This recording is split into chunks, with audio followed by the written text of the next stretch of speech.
cybersecurity, this is definitely part of the tsunami of new regulation that we've seen recently come out of Europe. I think most people would agree that it's a good part of the tsunami because cybersecurity is not just nice to have, but it's something that's absolutely necessary for everything to run smoothly and safely in our digital economy. But there's been a lot that's been coming our way. I always like to recall that we've only seen roughly 10 years of cybersecurity policymaking in Europe. The first cybersecurity strategy was in 2013. So in policy terms, that's not a long time.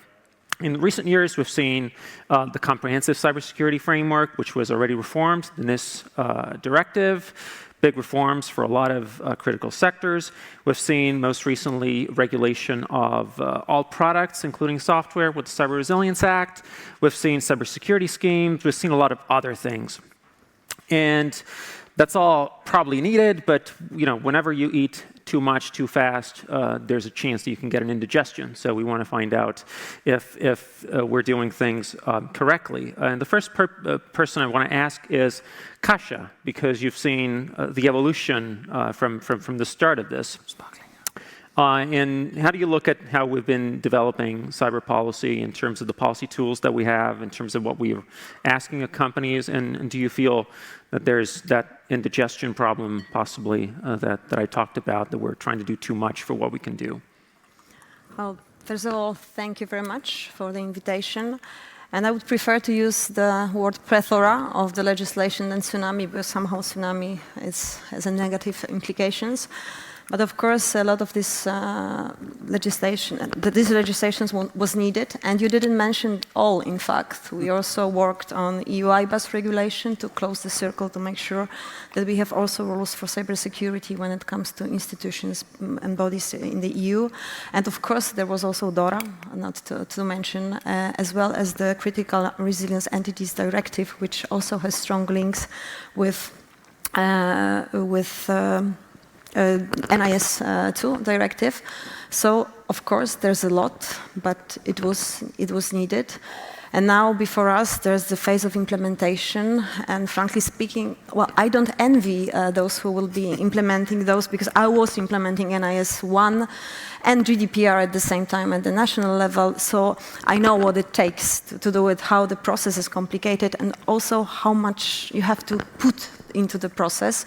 So fingers crossed for all the national implementators, and I wish them all the best of luck. But this would be a challenge. Thank you, Kasia. Martin, to your left, you've played a key role in the parliament when it comes to some of the big ones. I'm guilty, yes. So you've become a cybersecurity expert, like any cybersecurity expert in the room and on the panel. Just look at the commission. We just had the big award to Roberto Viola, all the work that DG Connect has been doing, the cyber units in Connect have been doing. A lot of work on the files and the initiatives that they've been working on. What grade would you give them out of 10? How well would you say the commission has done? Oh, what a privilege to sit here and be the judge of all these good people. I mean, well, I'll give them a 7. 7 leading to 8, I guess, in the sense that I think that everyone is doing a great job. I think, like you said, I do not envy these poor people that they are in the process of trying to implement all this. Or when we look at the member states, it's even more complicated since much of this is also directives. So you really need to understand just how you do this in a way that lives up to the spirit of the legislation. Let me give you an example. I was negotiating the NIS2 for the Parliament, for my committee, and one of the things that's absolutely key is, of course, some kind of linear and similar implementation. Otherwise, it doesn't work. I mean, this is the whole key of the issue. We need correct and some kind of similar implementation in the member states. And why is that? Of course, because when you look at cybersecurity, we all know that you're never as strong as the weakest point in the at the leading. So it's a matter of really getting it right. So that's why if one message from this panel today should be, let's get the implementation right this time, at least. And then moving on to the Cyber Resilience Act and the Cyber Solidarity Act and what have we, the big issue here will of course be, can we get it right in all these cases? Or are we looking at the usual problem that we have different approaches to different pieces of legislation? It simply won't work if we have that kind of attitude towards this. So that's why normally I would leave it, go on to something else. But when it comes to my baby and these two, I follow it all the way home to be absolutely sure that the guys at home actually implement it correctly. Otherwise, we will have the same problem as we had with NIS 1 and other pieces of legislation. Absolutely. I think very important that the Parliament keeps an eye on how NIS 2 is implemented. Indeed. So Felicity, earlier back in January, Accenture released a report with the World Economic Forum. It's a few years that you've been doing this that gives us the global cybersecurity outlook. And one interesting thing that you find in the report is that there's growing cyber inequity. In terms of there's a pool of companies that are much better equipped to deal with cybersecurity, but then there's a widening gap with the lower end of the spectrum, which is their average ability to handle cybersecurity risk has actually been worsening.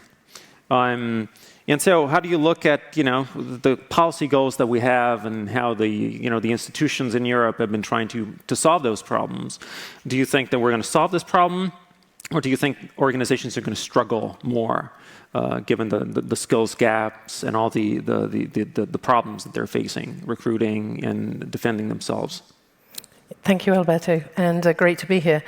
Yes, with the cyber inequity, I think if we use the word cyber resilience, we see that the CEOs that are driving true cyber resilience believe that they can be trusted to have cyber resilience. And if we look at cyber resilience as, does a company or a business process have the ability to function under attack and under duress, we of course see many examples where companies are no longer trading or have bad functionality. But we are seeing a much wider curve of companies that are saying they are not cyber resilient. And if we look at the reasons behind it, it's all the normal things that you'd expect. Lack of skills, lack of people, complexity in the overall tooling, as well as looking at how you embed cyber resilience into your company. So as you'd expect, companies with a large revenue have much better cyber resilience. Companies that the SMEs and the smaller companies are struggling to continue to function or be able to really embed cyber resilience. So do I think we're winning? Absolutely. I think the Cyber Resilience Act and also the Cyber Solidarity Act that's coming are going to make a massive difference. But there is an interesting, insecurity. We've always been looking at protect and detect. But actually, we also have to look at, can you continue to keep yourself resilient as well? So is my data available? Is my data reliable, i.e. can I trust what it says? Is my data secure? But also, am I resilient? So should the worst happen, can I bounce back up or continue to function? And this is where we're seeing that inequity baked into the people that just don't have the money or the skills. So I do think we're winning. I think we've got a way to go as well to make sure that we really help the SMEs to drive that knowledge. And it's not just skill, it's that whole package that's causing the problem. So, yeah, absolutely. Helping the ecosystem, if you will. And Richard Asset is a key part of that ecosystem, European cybersecurity champion. So how do you look at the new evolving body of legislation as a company that's supposed to help be there with the ecosystem to implement all of this? Right. So good evening, everybody. Let me start with saying that what we are doing, we are a vendor of cybersecurity. So we are developing our own solutions, our own products. We do our own research. We supply these products and services to millions of users around the world. That includes smaller companies, but also the big ones, governments, armies. So we are in a kind of unique situation from this perspective. On one hand, the legislation, and wouldn't pretend that I know all of it because I'm not a lawyer, I'm not this kind of person. So I refer more to those bigger or more well-known parts of the legislation, like NIS2 or so. For us, it's a specific situation because those directives are basically trying to achieve what we are, as a vendor, trying to train or talk about for long term already. And so from this perspective, it's easier for us because we really know those topics, we know what they mean and how to deal with them, which is probably much better position compared to many other vendors who are not cybersecurity vendors, because for them, cybersecurity is a relatively difficult and big topic, constantly evolving.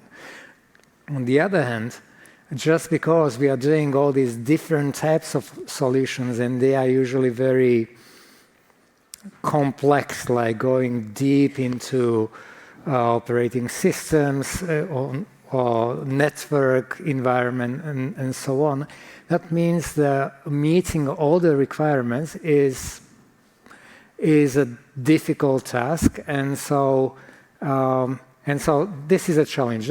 It's not a new challenge because from the very beginning it's something that we need to do, because as a cybersecurity vendor we just need to be secure ourselves right from the beginning. Then it all goes down to details, and devil is in details, right? So like going through all the certification, which is sometimes required, and there are some deadlines. Then there are some decisions that we need to make when there are incidents. There are always incidents. It's not like it happens sometimes. There are always some incidents. So then making a decision whether this is already passing the threshold for this to be communicated to authorities and so on, these are sometimes difficult questions for us. So easier from one perspective for our type of industry, more difficult from the other one. Absolutely. Finally, I have Jeremy, Microsoft, heavily invested in Europe, global company. And I think one of the challenges in the fact that Europe has decided to regulate heavily, and probably the Brussels effect is very true for cyber. Europe is leading the development of legislation in the cyber sphere. But obviously the challenge is that cyber is global. Threats and defenses come from all over the world, for that matter. So how do you look at the challenges of investing heavily in implementing what Europe wants to do in terms of regulation, but still making sure that you're able to operate and scale those defenses across your entire global operations? Well, I think it's a fair question.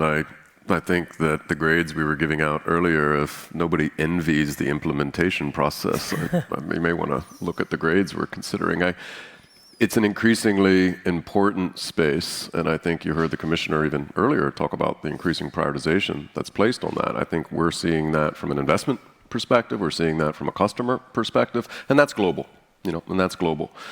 Policy has to be there, and I think there's a lot of opportunities for mutual recognition of some of those standards that are emerging. I think the standards discussions are where you see a lot of the technical details emerge here and reflect some of the challenges that are happening globally. I don't think all of the cybersecurity threats and challenges are unique to one jurisdiction or the next. In fact, from where we sit as a global company and the trillions of signals that we're registering all of the time, you can apply some of those learnings to other regions of the world. So when it comes to information sharing, when it comes to some of the mitigation efforts that you make, there's a lot of opportunity for shared learnings there. On the policy front in particular, there's certainly been a lot of ambition. I think that's something we've actually welcomed because it is an important space where we need more policy. Clarity is important. I think simplicity is important, right? I don't think anybody disagrees with that so much, but you're seeing what sometimes, it's a bit of a cat and mouse game. The bad guys do get better at this space. we're super excited about artificial intelligence technology. We're quite optimistic about the benefits that that can bring. But it's understandable that people are also concerned about the ways that can be misused. So are we building up our defensive capabilities adequately? I think we're optimistic about that in particular. But the policy frameworks are such that there's a lot of shared learnings. And I think optimism on both sides of the Atlantic, in particular, with the US and the EU, and opportunities to exchange more. The NIST frameworks that have been mature in the US and some of the promises of mutual recognition for corresponding standards, we're excited about that. I think that's a space to lean into. But I also think it's been a busy mandate. I think cybersecurity is only going to increasingly become important. So I would actually, be rather optimistic as well about some of the policy initiatives the Commission has taken there. Very good.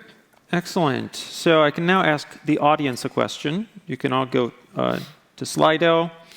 And we have a question related to one of our manifesto KPIs. You may have heard about the manifesto. It's been mentioned a couple of times during this event. And in our manifesto for 2030, we call for an effective EU cyber chain of command and pan-European cyber defense. How long do you think this will take? Is it something that will be achievable in 2-3 years? Is this more like medium term, 5-10 years, so 2 more Commission mandates? Or do you believe it's unlikely because we have so many challenges? I don't know, member states are jealous of their own competencies or other problems that we may have that would make it unlikely. So let's see what the audience thinks. And also on Slido, you can start asking questions of the panel that I'll ask after the second round. So I'll go back to Kasia, and among the many things and experiences that you've had has been the fact that you are deputy chair of the European Cybersecurity Competence Center, which is a new institution that sits at the center of the new ecosystem, again, the cyber ecosystem that's growing in Europe, including big and smaller players. How do you look now that we theoretically have everything in place for the center to operate at full speed? How do you look at its role in cyber governance, and how do you look at this issue of cyber governance more broadly, and how this has been evolving, how it can evolve in the future of cyber defense for Europe? Well, so from the position of the vice chair of the governing board, well, the center finally has an executive director from the 1st of February, and we have very strong belief that with the leadership of Luca, the center will finally have its place as it should be in the framework of institutions dealing with cybersecurity. And of course, it has a very strong role to play. And in fact, the regulation on center was still negotiated in this term, so you can add it to the basket of the legislations that you mentioned. So it has a strong role to impact and strengthen and boost the cybersecurity, European cybersecurity industry, also ensure links and cooperation between academia and industry. There's a very important factor and element, in fact, of the regulation, the network of the national coordination centers, where you can really, through cooperation, you can exchange the best practices between member states and also ensure there is alignment between member states. And we've been also working on the strategic document that was adopted, the so-called agenda that was adopted last year with 3 important mission statements, and I encourage everyone to read and check the agenda with 3 statements. First, considering the EU cybersecurity industry. The second, considering the skills and workforce, which of course is super important. That was already mentioned today. And the third, concerning the mission statement concerning preparation of an action plan, which in fact we are now finalizing, and hopefully it will be as well adopted soon. So we have a lot, I would say, entities involved in the cyber governance, and the issue is to ensure proper coordination, not a duplication, and it would be nice not to have more, but enhance the cooperation that we have and ensure that there is a good exchange of information and everyone knows what they are doing. Okay, Martin, you want to? Yeah, well, I feel a bit provoked by these figures. I just wanted to give a short comment on that. I think it's in some way a disappointing figure, because when you look at the pan-European cyber defense as such, I think that we tend at the moment to underestimate what's actually going on right now. And I might be a little privileged to know what's actually cooking right now, because there are big ambitions for this right now in the Commission. And I think that, of course, when you look at the usual way of doing things in the EU, 5 to 10 years will not be that unusual. But just realize that we are in the midst of the war, and I think when there are we have this kind of urgency, I think people tend to move faster. So I think what we realize now is that this cyber defense thing is so important, politically speaking, that you will see that the usual way of doing things are not appropriate. We saw that already when we had the COVID-19 situation. Suddenly everything could be done in 8 to 10 months. No one realized that, but miracles could actually be achieved. I think we are in sort of the same situation right now. At least when you listen to some of the leading forces within the Commission and the Parliament, you would realize that for sure we will reach something in 2 to 3 years. So please get this figure up. I think we'll be there before we know it. Indeed. And what would you say that the Commission needs to do to get there? I mean, you talked a lot about member states, NIS2, but how would you say that the Commission should do it? As always, when we discuss these kind of things and bureaucracy and procedures and blah, blah, blah, it's a matter of political will.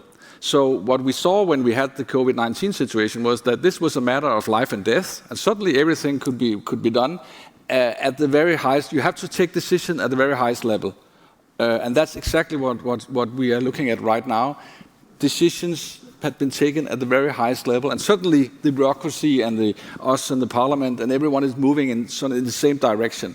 What I realized when negotiating the NIS2 was that, sitting in the Internal Market Committee, as I've been doing for the past 10, 15 years, everything takes 5, 10 years before being realized. But in this particular case, when we talked about cybersecurity, at that point in time, everything sort of was smooth.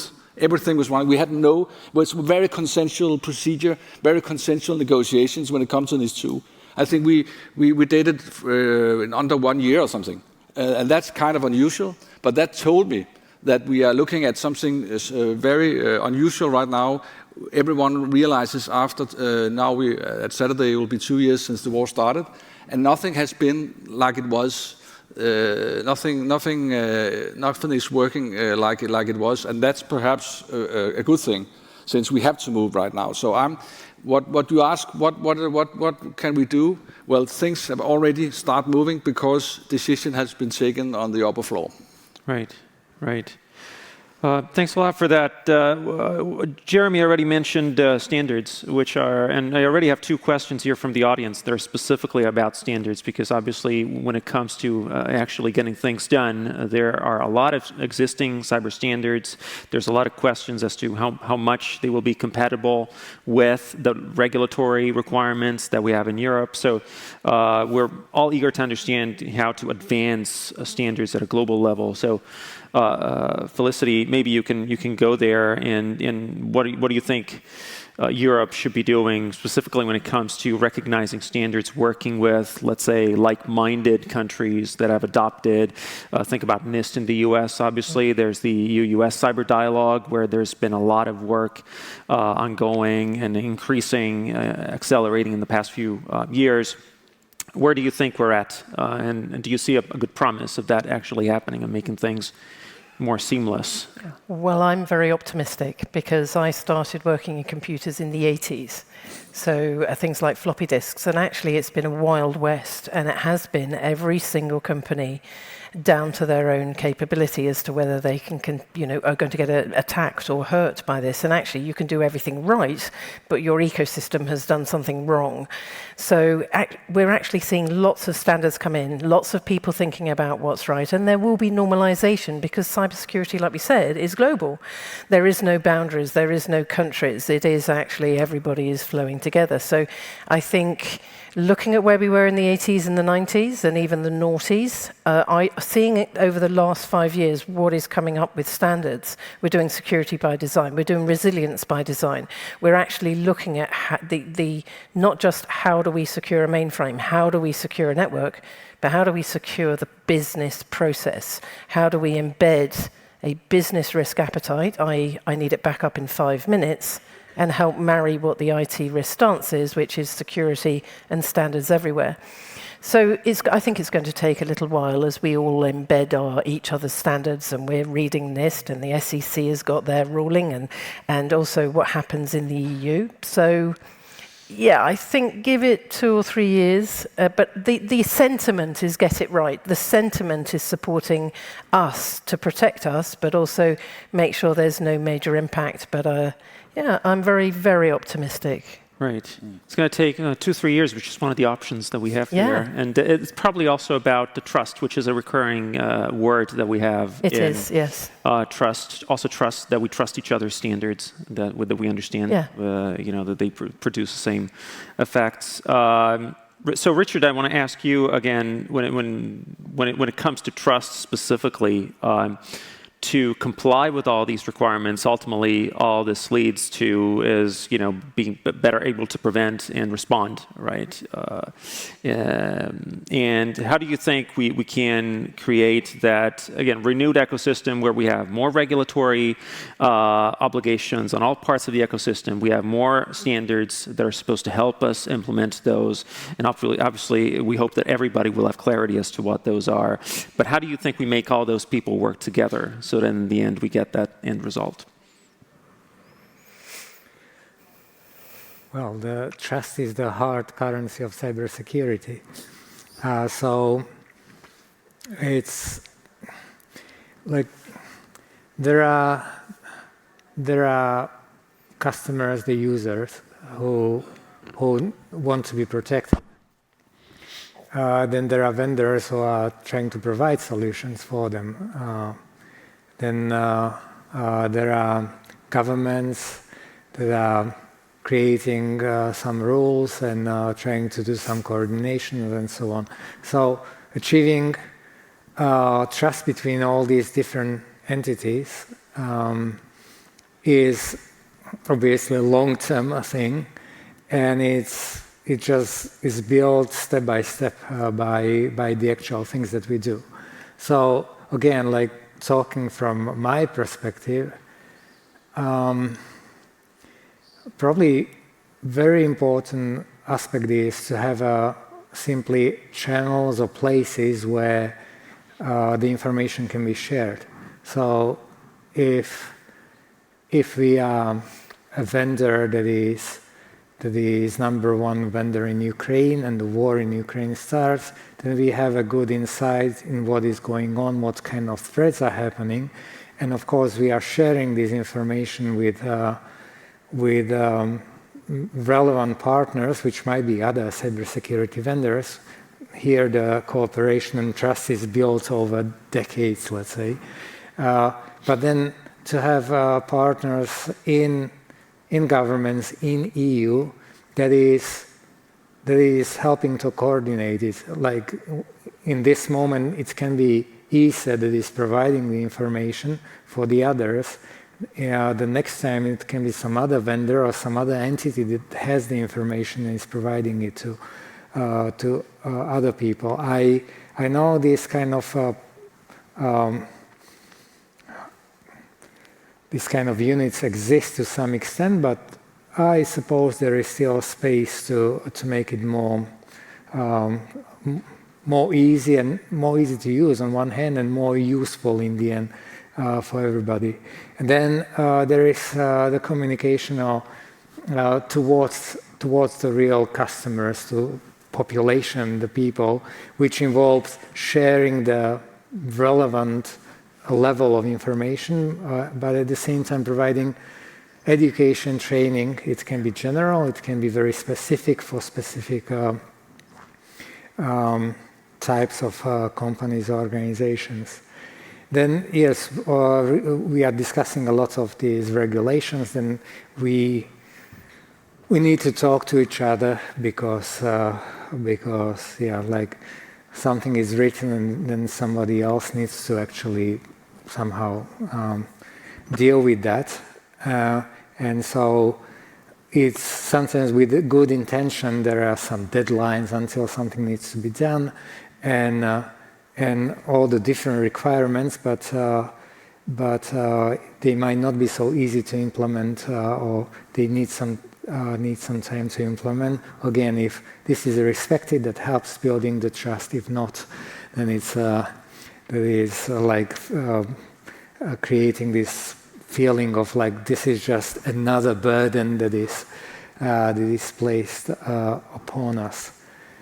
But I mean, like cybersecurity is already in everybody knows about it, especially everybody who runs a business knows that there is a risk, and so from this perspective, we are already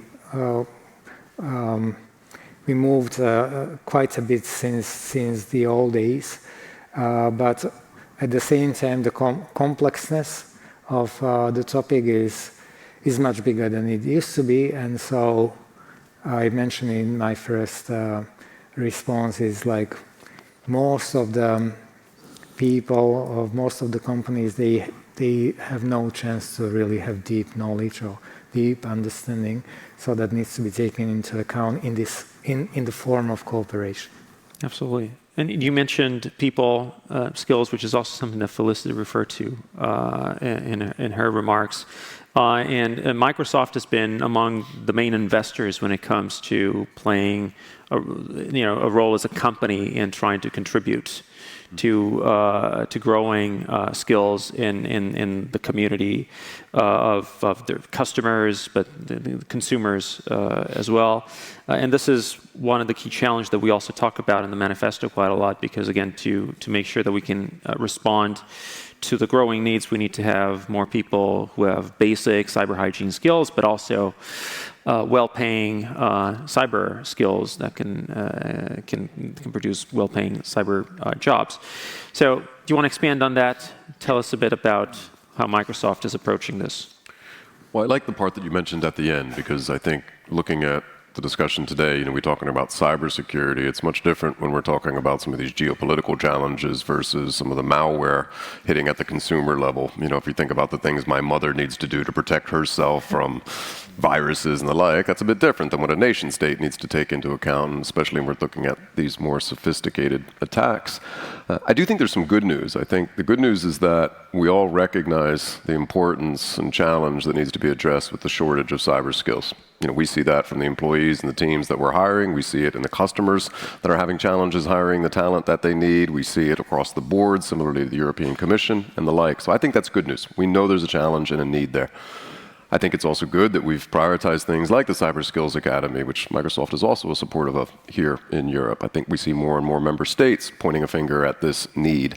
And it's also economic importance. If these are some of the jobs of the future, we want to make sure that people have those skills and are leveraging it the right way.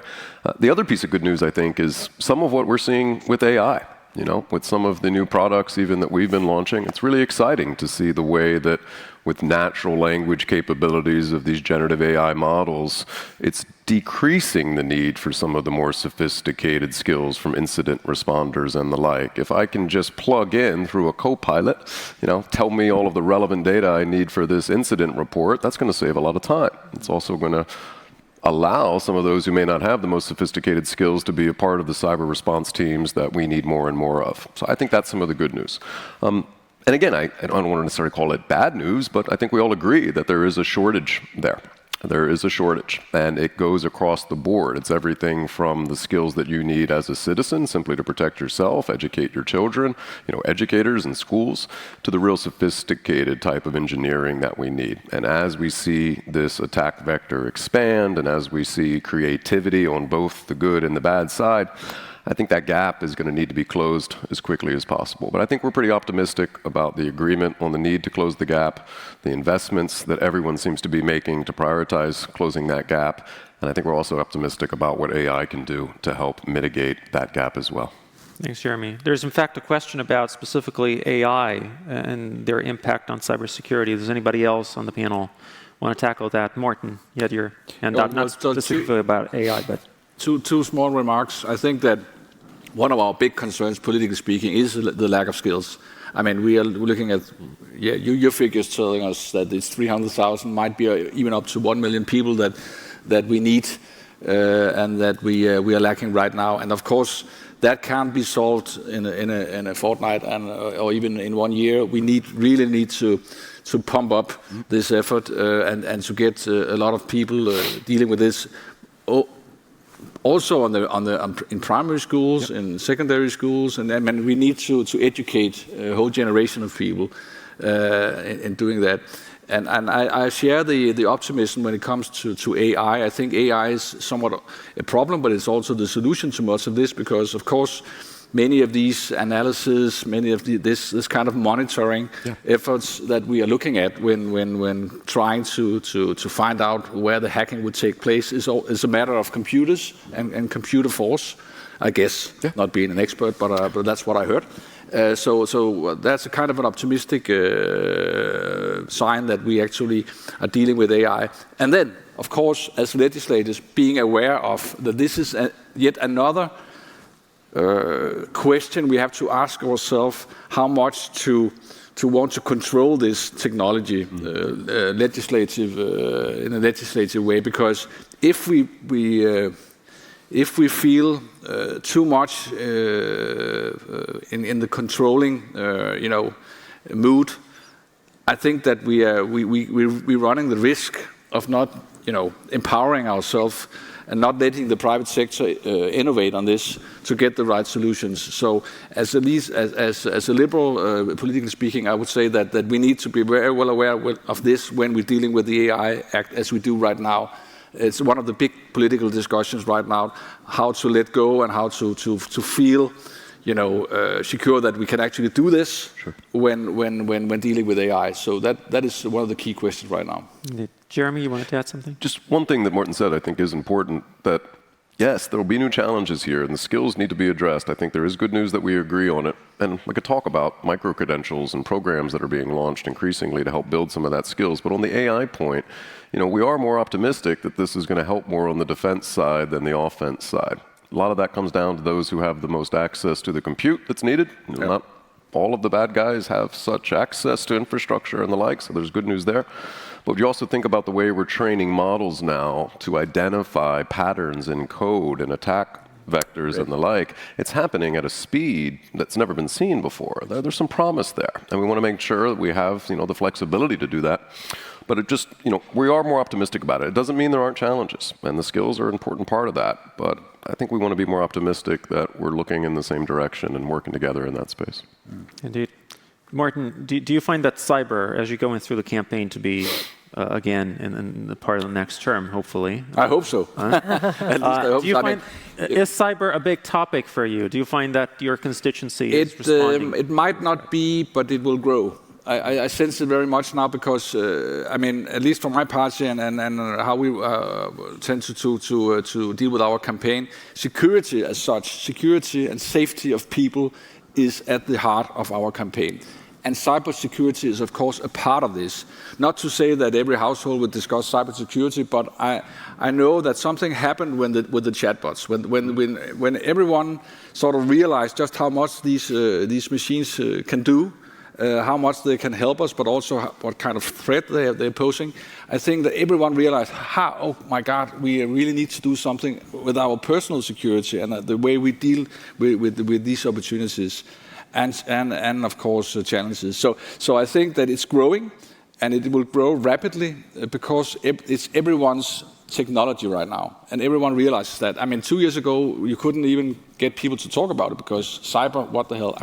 That's for politicians and for bureaucrats to deal with. Might be a defense issue.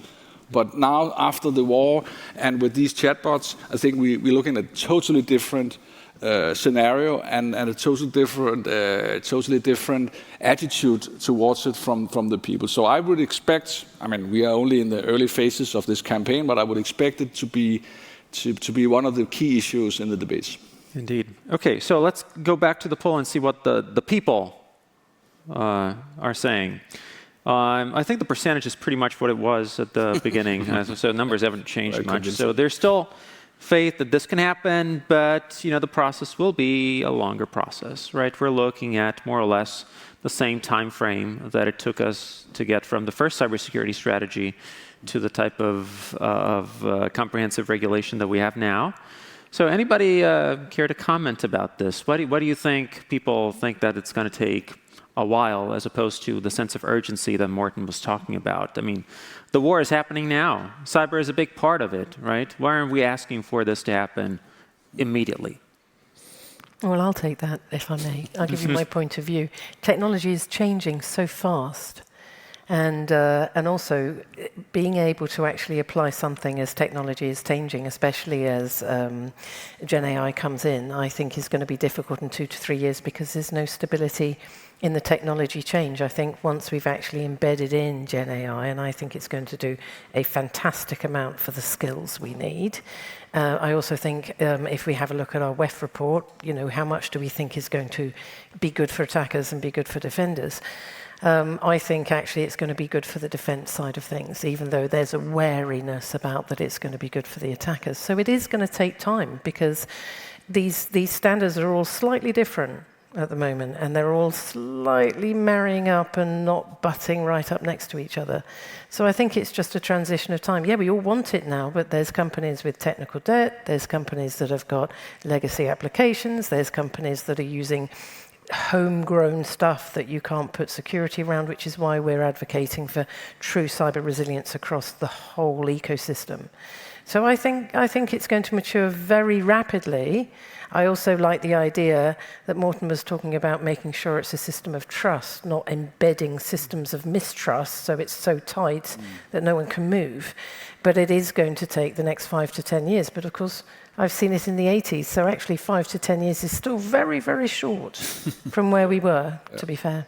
I would agree, particularly in policy terms where we're dealing with, the big challenges of security and collaboration, which even in a European context is a relatively new thing. So I have a new question that's, quite appropriate, and I think I'm going to conclude on this, international cyber defense considerations. How can Europe navigate the fragmented landscape that we see, including NATO, for example? We haven't considered NATO and the increasing role that it plays in all things cyber, to avoid that someone in Europe ends up being the weakest link in cyber defense, because there's also that problem that in not bringing everybody up to speed with the rules that we have, we also have things that may not work perfectly in Europe, and therefore we remain the weakest link. How do we address that? Harmonization. There you go. So we keep trying. Another 5-10 years, you're all confident. Do you agree with the poll that we can get there if we insist? Yeah. I'm more optimistic than the poll is, but I do think harmonization is just the one-word answer. I think trust is going to be a big part of that, and that's trust between member states as well. Yeah. And the Solidarity Act is going to help a lot, I think. That's exactly where we need to go. Indeed. And I was actually thinking about NATO when looking at these figures. I was not only thinking about the EU system because, of course, we all know that lack of trust between member states have been the big issue here, been the big problem in many years, and probably still is in some way. But as you rightly said, I mean, this Cyber Solidarity Act, which we are processing right now, I think will make a difference because this is the act that shows that the level of ambition is going up rapidly. And of course, I mean, you got a point. 5 to 10 years is nothing, basically, when we're talking legislative work. But I mean, I don't think that the NATO guys will look at in 5 to 10 years when dealing with the Ukraine issue. I mean, we're talking about months and maybe perhaps half a year, 12 months, 18 months. That's what we are talking about when we're talking about Pan-European cyber defense, as you put it in your question. So it's of course a matter of what are we thinking of? Are we thinking about the usual EU processes, 5 to 10 is nothing? Or we're talking about war, NATO, decision we have to take right now? Indeed, indeed. There's also a question about specifically Ukraine. You just mentioned it, and also previously. I mean, there's been an acceleration in public perception. So, as you said, right, cyber may not be a factor necessarily in the European election, but security more broadly definitely is. And I'm glad to see that the panel overall is very optimistic, but also realistic in the time frame. And we're getting there. And I think trust, what you said, is very important because, again, we're just starting to work together on all the. At the end of the day, all this regulation is new for national authorities and the Commission as well. So as we start doing things together, trust is going to sort of build itself. And I think hopefully we'll get there. Richard. Well, I was thinking now about the word trust in the question that was on the screen. And the question was, of course, containing some words that can be easily called buzzwords like manifesto, effective, chain of command. And so then the answer, unless there are really many people in the audience who actually read the manifesto or they know the details, that probably answer based on emotions. And the emotions are probably that the things in EU take a long time until everything is somehow agreed and so on. So is there a reason to believe it's going to be different this time? I'm not so sure because it would be nice, but how much expertise European Union really have and to what extent it really kind of expects that it's coming from somewhere else, and I think probably the focus should be on EU having our own expertise that we not only have but we develop further, and then it can be more actionable. Then we really have people and organizations that are actually able to achieve what is included in the question. I'm not so sure European Union is really there or close to that. Yeah. Skills again. And if I may, yes. One last comment. Well, I don't agree that the trust will build itself. Well, you need transparency, honest cooperation, and you need leaders ready to drive the enhanced cooperation. So you need to build this good environment. Ownership. And of course, without trust, we will not succeed in cybersecurity. That's obvious.